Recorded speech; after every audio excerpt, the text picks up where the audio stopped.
Hello, everyone, and welcome to the new episode of the Week for Inclusion Starts Now. I am so excited that you are all here because today I am going to talk to another social media friend, Meagan, who is the founder of Love Over Labels. Now, we connected because we wanted to talk about a different subject that we eventually decided we didn't want to talk about. And so then we kind of changed our whole conversation and it was just so much better than what we were both expecting. So I'm so excited for you guys to listen in on everything that we got to talk about. And I hope that you get to check her out. So enjoy listening. Today I'm here with Meagan, and I don't even know your last name. I didn't even It know is, your first name yeah, I for know. We the just first 10 talked about minutes. first name. My last name is Tesseldar, which honestly, if Ooh. I had emailed it to you, you probably would have had to ask me to say it anyways. So, I would have. And I have to say, I have a very phonetically looking name. Yet everybody will ask me, and it gets mispronounced a lot. It's Kayla Coburn, but I mean, I've had like Kaylee Colburn. I don't know. It's like weird how, whatever, not being judgmental, but it's just yeah, funny that I feel like no matter what, unless you're like a Josh, which is my husband, no one ever yeah. messes up Josh. My husband's a Max, so it's pretty straightforward. That's my go-to name when I do examples. Yeah, just Max. That's so funny that you have one because mine is Greg.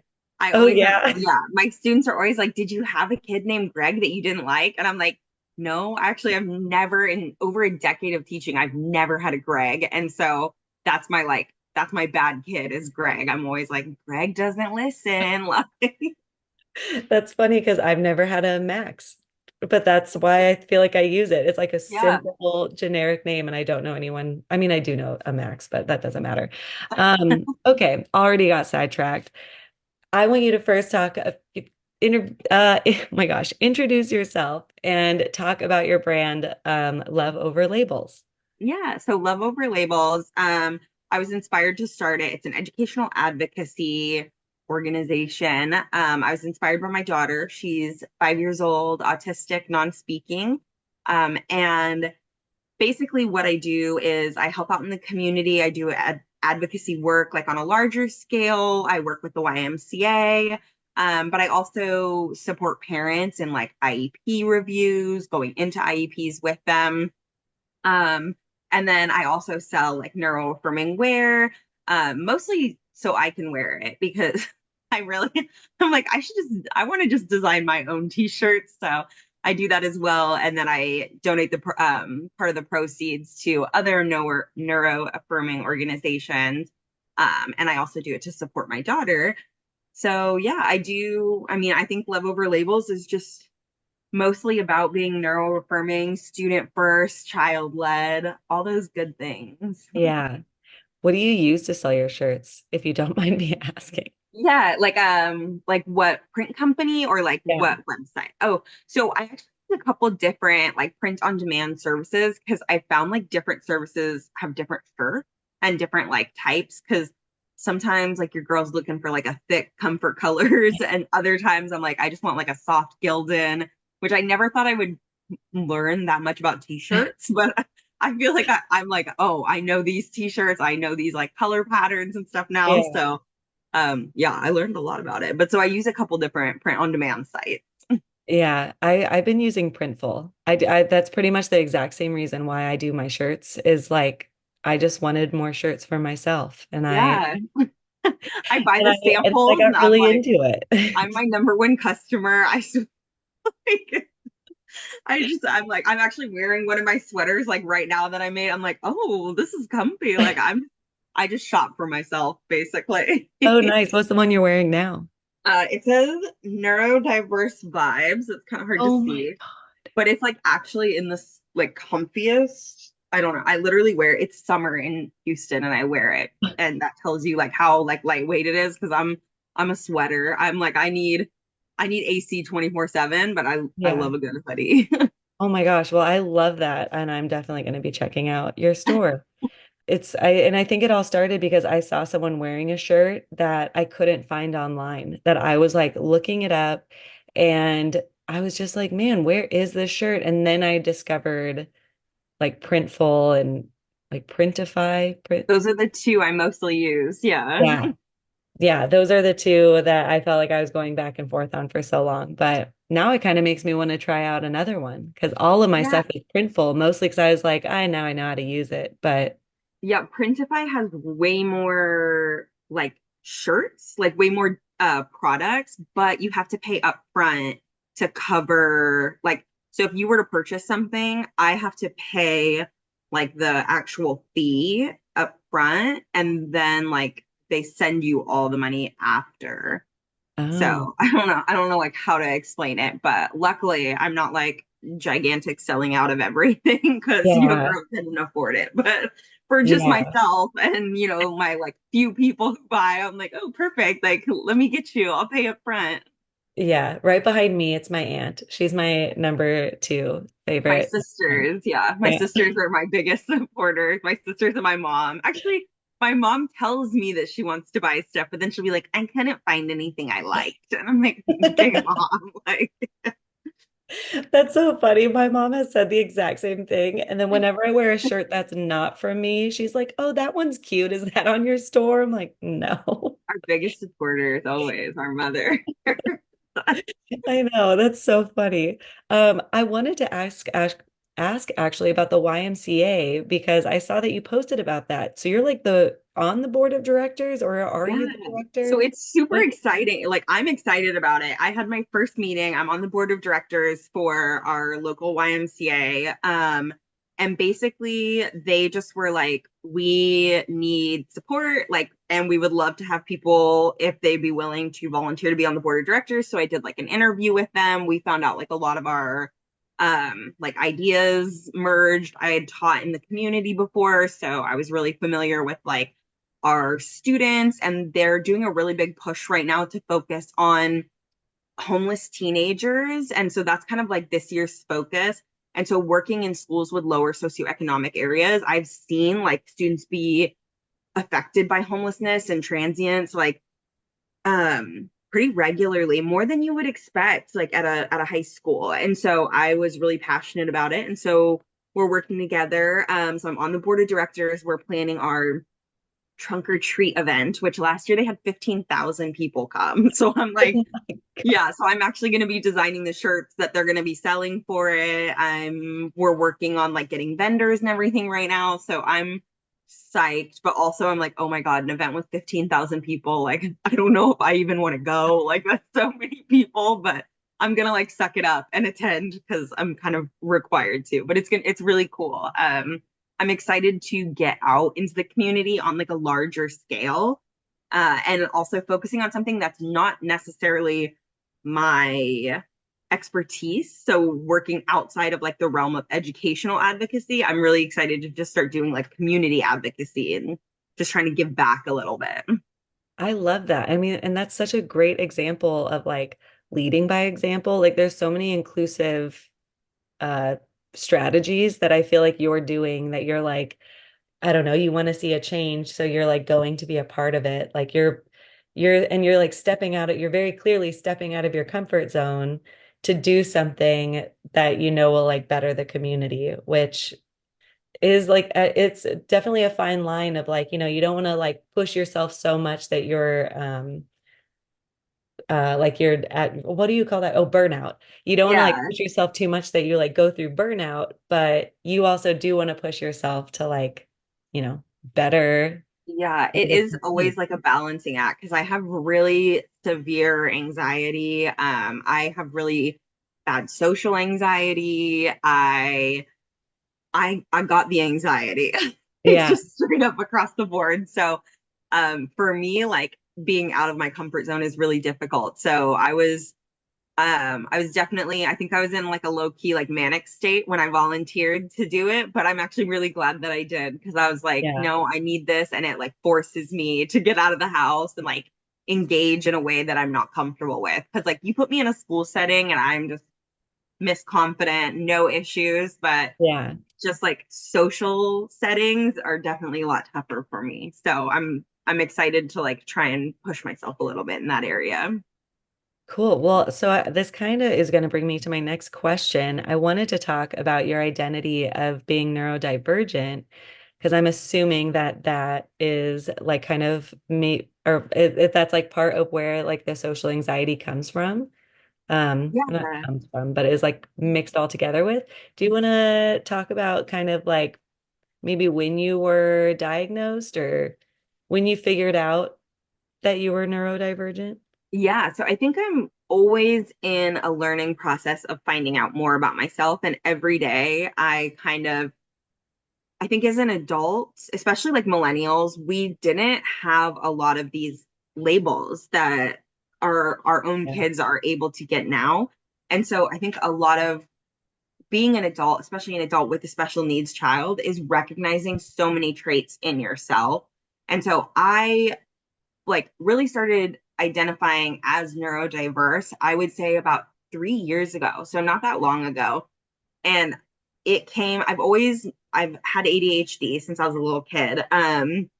But I think that was, again, being a millennial, that was one of those like, she's just really, she's a lot. And so kind of like Mhm. not knowing growing up, so many things I look back on now, and I'm like, wow, so many of those things were tied to social anxiety, we're tied to ADHD, we're tied to struggles with anxiety and depression. And I didn't recognize any of those things in myself as a kid. And I think if I had, I actually would have been able to process my own emotions a lot better because it wouldn't have been like, I'm a failure or why is this so difficult for me and so easy for everyone else? It would have been like, oh, well, because I have anxiety. That's why I'm Yeah. doing this. And I think having really come to terms with the concept of being neurodiverse, I love that label, honestly. And that's kind of where that like love over labels comes from. Like you have the label, and then like once you have that label, like let's move on. Like you've got it, girl. Yeah. Like love yourself, you know? And so I think being able to identify with those labels and put names to my emotions has really helped me and also made me really proud of being neurodiverse because like that's what makes me unique. People always tell me like you're so organized, you're so focused, and I'm like, babe, it's anxiety. And like that's what drives me though. So it's a struggle, but it's also such a huge part of who I am. And so I think for me, my identity is really wrapped up in neurodiversity. Yeah. What you said, that why is it so easy for everyone else? I feel like it's kind of like the theme of the identity of being neurodiverse. I feel like every person that eventually like accepts that diagnosis, that's that is the sentence that they say, that they're like, why is this so easy for everyone else? And Mhm. I mean, I just feel like that sentence just carries so much weight because I just can't imagine like how many children are like in the school system now just wondering like or like masking so well and they're just like so exhausted and like why can everyone else do this? Like why? Yeah. So what do you feel like there's anything that like teachers or parents could look for, like signs or something in their own children or students to like see early signs of being neurodiverse? Yeah, I think honestly, there's so many things that are kind of like trigger points or that are identifiable, but I also think that the those things tend to also happen in people who are not considered neurodiverse. And so I Yeah. really like try to avoid telling parents like look for this in your child because it's really going to manifest so differently in everyone. Obviously, if there was like my daughter, I recognized really early on that she was neurodiverse. We didn't get her diagnosed as autistic until 2.5, but there were real clear signs there that were more like she had difficulty not what's it called, speaking, something I'm having difficulty with because I haven't had my coffee yet, but yeah, so she was not meeting milestones, so those really clear markers. But I think like for teachers it's less about helping kids identify their own neurodiversity and just supporting different learning types. So like when I was in the classroom, I definitely became a better teacher after my daughter's diagnosis because I was really immersed in this world of things that I'd never really focused on, like sensory concepts and really like catering to different needs. And so what I tried to do for my classroom to make it inclusive wasn't necessarily like targeting what specific kids needed, but providing a wide variety of different things that can help them. So putting and making them really accessible. So putting like those tactile scratchies on every single desk. If a kid didn't want it, like that's fine. Yeah. Putting the bands, the kick bands on every single desk. And I was so surprised the first day of school when I had implemented them, how many kids I saw like just scratching at those things, like kicking the bands. I had a big bucket that I put by the door of like squish balls. And kids every day, kids would come in, they'd grab them, they'd sit there, they'd take a test, they'd be like squishing. And I think that was so helpful because the kids don't even know that they need those until they have the opportunity. Yeah. And I think just as a teacher, like providing those options and letting kids find what they need, that's how we can support neurodiversity and inclusion without having to like necessarily mark them with something. Yeah. That's making me think a lot about my own children. They're both very little. They're one's turning 4 and one is 2.5. And there's been times that I've been, yeah, of course, like as a person in special education for so long, of course, I'm like always thinking of like the developmental milestones that they're going through. But there's been some times that like because I'm so child-led and like focused on like, okay, you didn't like that, we're gonna figure out a different way to go about it, or let's communicate this way. Like, I love nonverbal communication. Like, you can verbally speak or not, but like I'll Yeah. still accept whatever way you communicate to me. And there's been times that I'm like, I wonder if kind of like doing neurodiverse practices would not always get like a diagnosis earlier. Like if a doctor like wouldn't see, because like when you check off those like at like a 2-year checkup, you have to like check Yeah. off all these boxes. And like there's definitely times that I'm like, well, they did communicate this to me, not maybe in this way, but like it's still communication. Yeah. And so it's sometimes I wonder like gosh, I mean, I guess I already said it. If the kind of parenting that I'm doing is like, am I gonna actually skip something that like, am I gonna miss their like being possibly neurodiverse uh because I was like already, showing them different ways to like access information. Yeah. And I think like if honestly, I mean, obviously I'm not a doctor, so I can't like give medical advice, but I feel like as a human and as a mom, like if they're what you're doing is working for them, then like I'm trying to think of how to say this. Like they don't necessarily need a label until they need it. You know what I mean? Like my daughter, like we did what we did and I worried and all this stuff. And once she got the diagnosis, like she got the diagnosis when she needed it. And I think that's like a big marker. Like if your kids, like if you're like, oh, well, they do this and they do that and they do this, and it doesn't affect their life not having that label, then like, yeah, they're just neurodiverse potentially. But like I'm sure as a mom, like once you start to see like maybe a gap in learning or maybe a gap in resources, that's when you try to get that diagnosis. And so I feel like it comes when needed. And like there's no like I have friends who are like, my child this and this, like should I worry? Should I try to get them tested? And I'm like, well, what would getting them tested benefit in this moment? If there's nothing really concrete, like wait until you actually have that that desire, that call to where it would actually benefit them. I don't know, like, does that make sense what I'm saying? Like, Yeah. I feel like if your No, I children think, are neurodiverse, like when you see that gap, then you'll yeah. pursue it. And I think that's what being a good parent is like recognizing their needs and when they need you to get them that diagnosis to get that extra support. So this makes me think about this parent. So I used to be a gymnastics teacher in college, and there was this parent that so her child was in my class, and the parent was just like so focused on her having autism.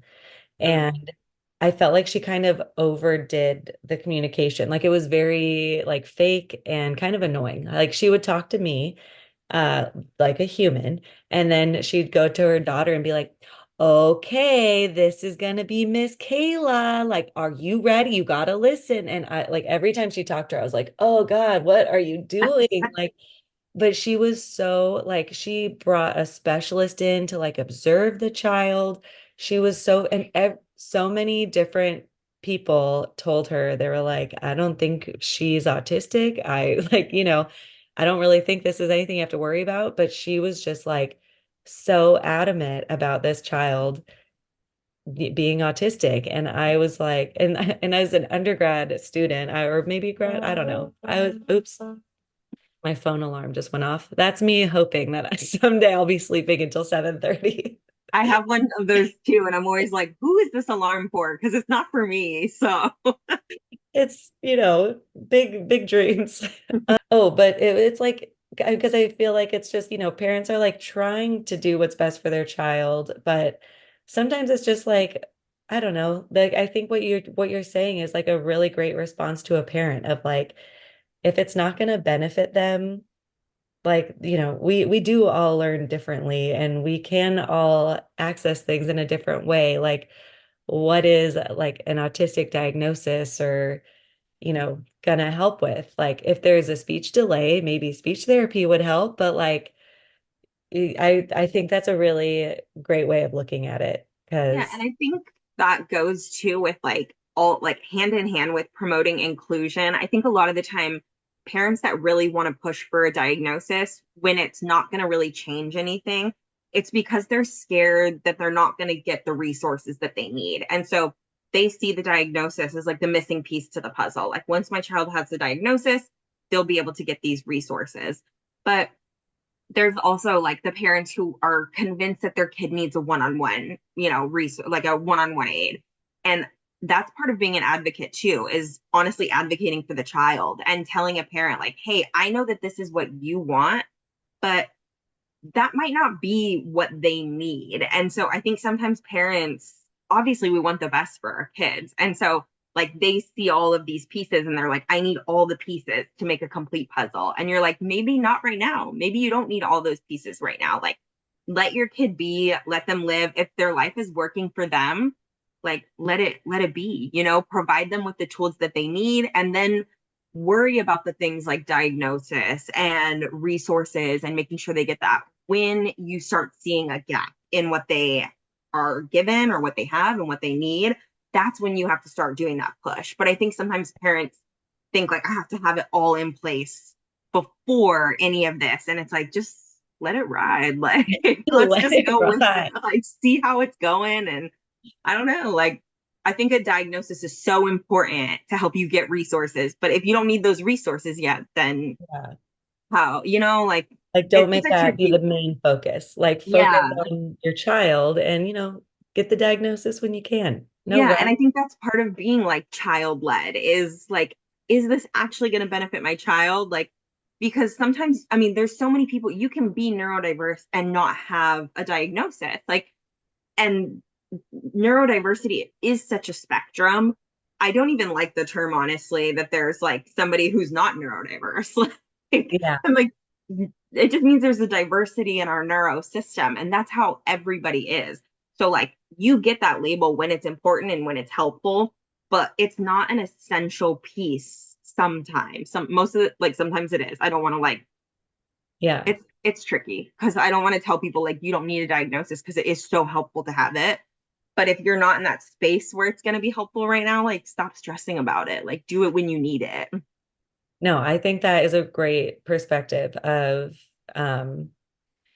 because I have seen a lot of parents struggling with either like I don't know, trying to get a diagnosis or trying, it's like they're trying to get answers, like an answer is going to solve all of the challenges. Where, I mean, it makes me even think about being pregnant, where I felt like every week I'm like, okay, so what's this? What's this? What's this? And they're like, I don't know. Like your intestine could have moved. And it's like, Yeah. that's just hard. Like, because I had a hernia and I'm like, so is this a hernia? They're like, yeah, it could be, but we won't know until after. And I'm just like, what? Like, how are there no answers here? Like, That just gives it's a me little anxiety. I'm baby. just like, yeah. Too I many. I love answers, so I totally get that desire to like you need it right then.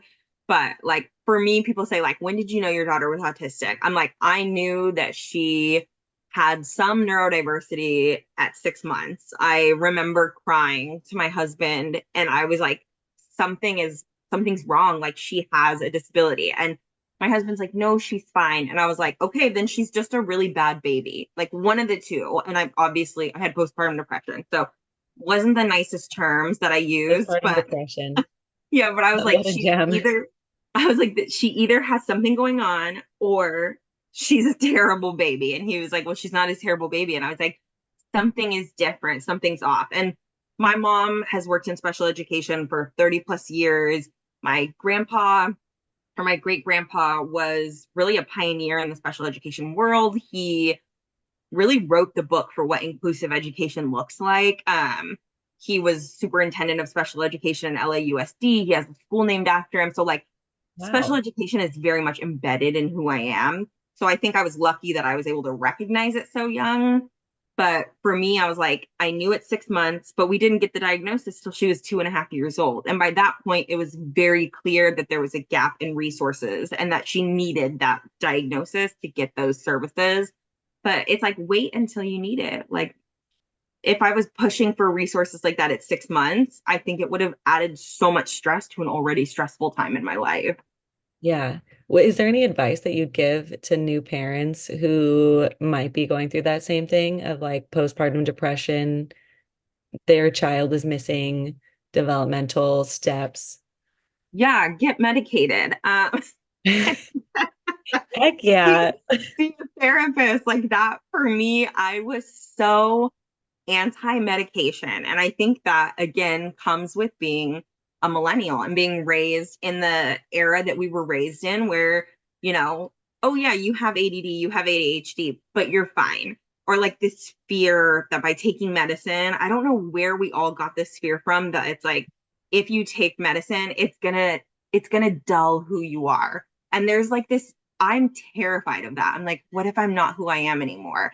And then I was like, but who am I? I'm a neurotic 30-year-old who is not a great mom because I'm bedridden with anxiety and postpartum depression. And getting like seeing a therapist, seeing a psychiatrist, getting on medication, anxiety and depression medication for the first time in my life, I remember once it actually kicked in, being like, is this what I'm really like? I don't have this constant voice in my head.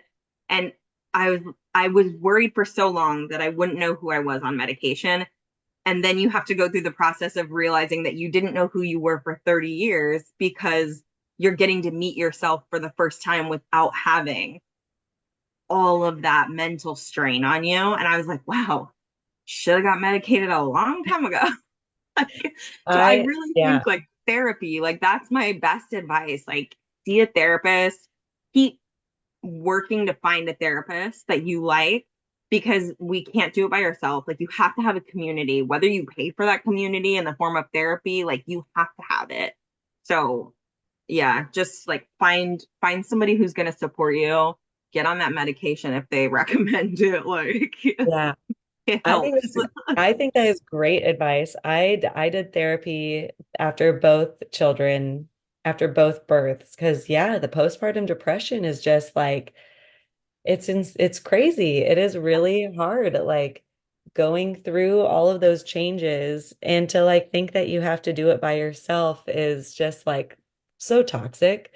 Yeah. Um, and each time, I mean, and it was like because I definitely know the experience of like, you're struggling at the moment, you make this therapy appointment, and then it's like you can't see them for a week, and then you're like, well, I'm actually feeling okay today. Maybe I won't go.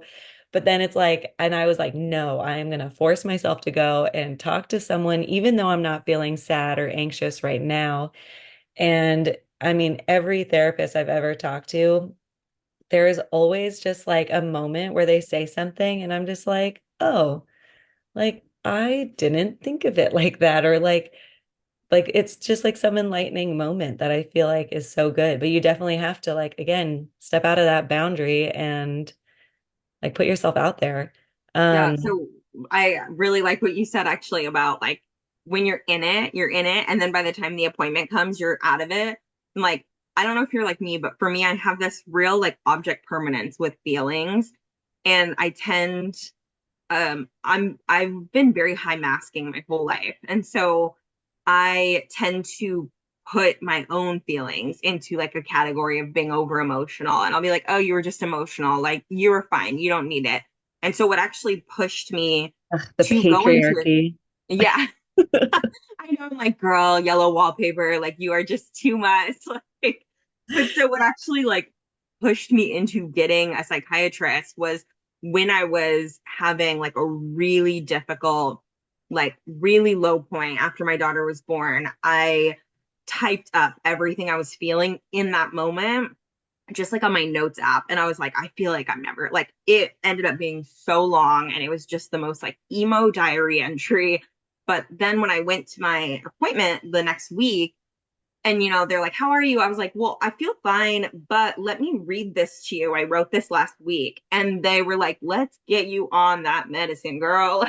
Yeah. So I think that really helped because we do tend as women, I think, to try to make our problems smaller because we don't want to be a burden. So, and we don't want to admit fault either in what we think is fault. So we're like,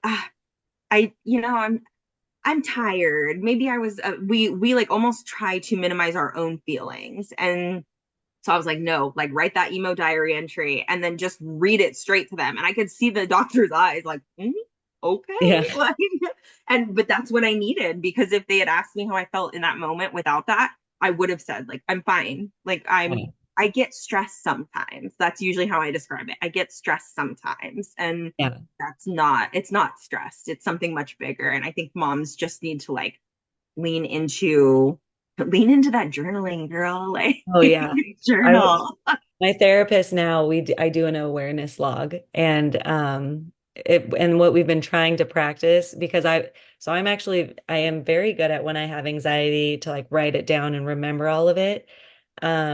But then I never do any of my practices to like cope, to like support myself when I'm going through anxiety, like when I'm not anxious. And like, trying to like ground myself, trying to think about, like, trying to change like what my brain is, like all the like scary, bad, fake news that I'm trying to give myself. I try to like change it to, whatever sort of practices that I have. And she was telling me this last time, she's like, you should do those practices like when you're not anxious. So you're like continuing to practice it when you're like not already like, when you're not already like freaking out. And I was Yeah. like, oh, like that, that's great advice. It's because I don't think I do any awareness logs when I'm like calm and playing with my kids and we're all like in a great mood. Cause I'm like, well, should I go on my phone? Should I go read a book? Like, instead of being like, oh, how about I ground myself now and like focus on what's happening? So it's like I could continue doing these practices at all times. So huge fan of therapy, huge fan of medication when it's needed. That I do feel like I have this conversation with parents a lot about medication, where it's like, I'm not saying like just go medicate everybody and not think of Yeah. it, but it's like you can try a medication and if it doesn't work, you can change it. Like, or if Yeah. it doesn't work, you can stop and do something else. Like there are ways to like have a healthy relationship with medicine. I think Um, there definitely needs to be a shift in the conversation about like neuro affirming medical care because yes. how can you be your best self? Like my mom put it, I think my mom's amazing, obviously love her, but working in special needs community and everything for so long, when I first got that psychiatry appointment, they were like, take this medicine. I told my mom, I was like, I don't want it because I feel like it's A, gonna change me, but B, like I feel like I'm just being dramatic and that I'm like, by taking medicine, I'm acknowledging that there's something wrong with me. And she was like, if you didn't have like she was like, if you had heart disease and you had to take medicine for a heart disease, you wouldn't think less of yourself. You wouldn't be like, oh, my heart sucks. Like, I'm just going to die instead of taking this medicine. And I was like, oh, that's a good way to put it. She's like, That is. yeah, like your brain needs support, just like your heart would need support. If you needed liver support, you would take liver supplements or whatever. Like, just it's something that you need that's going to help you be your best self. Like, why would you think that that's a failure on your part? And it really helped reframe my mind. I think about that all the time. With my daughter, with my students.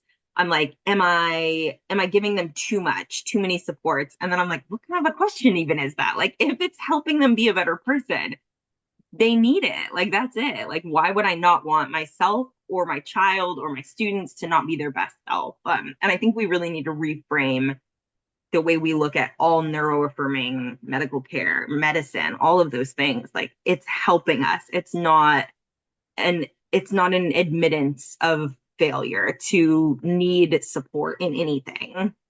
Oh my gosh, I love that. So, I mean, I talk a lot about like the ableism in the education system and the medical system, but like the neurodiverse affirming care is like I also feel like that's a way more positive way to say that instead of me telling everyone that they're ableist. So, I really like that. And I'm definitely going to be trying to change my language. You can have it trademark, but you can have it. Yeah. Every time I say it, I'll say love over labels. Go check her out. Exactly. Okay. I'm going to do one more question. And I actually wanted to ask this like probably at the beginning. And then we, of course, got sidetracked, which I already told you that this is pretty much classic Kayla trying to do a podcast thing. Um, the YMCA event, I know so long ago, you were talking about the anxiety of like going to a social event.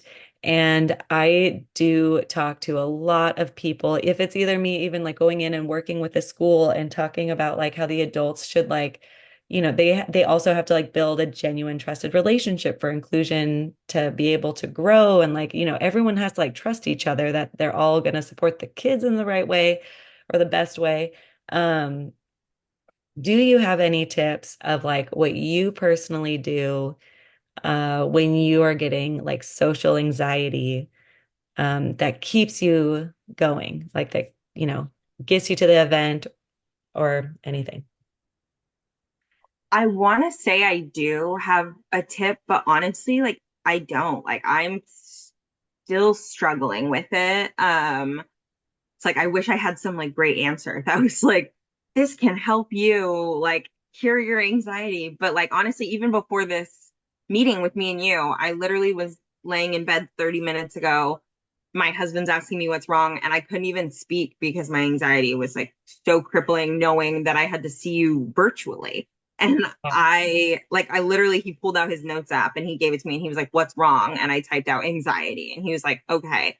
And I think like I don't know how to fix that for myself. I don't think that I would be able to help other people fix it other than talking about it. I think just being like, I'm anxious, like having Yeah. to say that. I think even like saying it right now to you, like that's so important. And I think that is again a part of inclusive learning is the adults need to have that inclusivity as well. I've worked in really toxic environments and I've worked in environments where I can literally say, I'm having a really difficult time right now. Can we come back to this because I'm having an anxiety attack? And they're like, "Yeah, let's do it."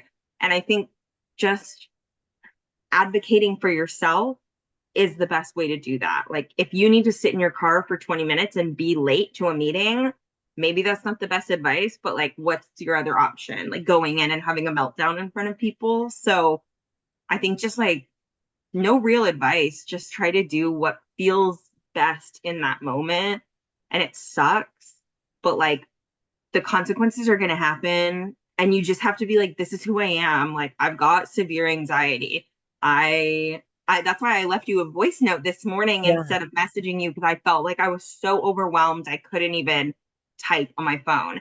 And you probably wouldn't, like, if I hadn't said this, people watching this wouldn't know that I was literally in bed, crippled with anxiety before this. And like, it sucks. And there's no advice. And I wish I had I a better mean, answer. okay, you're saying no advice, but you are giving a bunch of great advice. I Oh, mean, good. first, you were saying that like your husband came to you and was like, gave you another way to communicate the problem that you were having, which I think is great advice. Like having a good communication, like w having good communication with your partner or like with someone that you can like be genuinely open with, I think is great advice. That you like came to me, like we never even talked in, I mean, I don't want to say in person, this is not We in didn't even know person, each other's names but before this. We only knew we've each been other's following each handles. other, I feel like for a while. Like, so it's like you were like, you came and were vulnerable and like told me like right away. And like you, I mean, you kind of like, you said it and I could have responded. You had no idea how I could have responded, but like, I think that is a huge thing that you were like being honest with me and yourself and like communicating your needs, which I like self-advocacy. That is a huge, huge thing. It's something Um, I'm working on, self-advocacy, because I yeah. can't preach it to other people and my daughter and all this without practicing it. And so Oh, it's yes. it's tough. Like it's definitely a work in progress. And honestly, I have to like shout out my husband because he's neurodiverse as well. We have complete opposite types of ADHD. He is very much the type B ADHD and I'm very much the type A. And like our our identifying so many things in our daughter has helped us identify so many things about ourselves. So I never even thought about that when you what you just said about him coming to me and finding another form of communication. Like I'm like, wow, we've come pretty far, I think, because yeah, I can't that's crazy. So I actually appreciate I'm gonna go tell him I love him after this. Be like you after and he brought me coffee. So he's 2 for 2 today. Oh, that's so great. Well, thank you so much for being here and for letting me just talk your ear off and ask you a bunch of personal questions about yourself. I really appreciate it. Thank you so much for having me. Yeah, and I will put all of the ways that people can contact you. Oh, yeah, I wanted to say, like, can teams work with you or schools work with you, or do you work with like one school right now?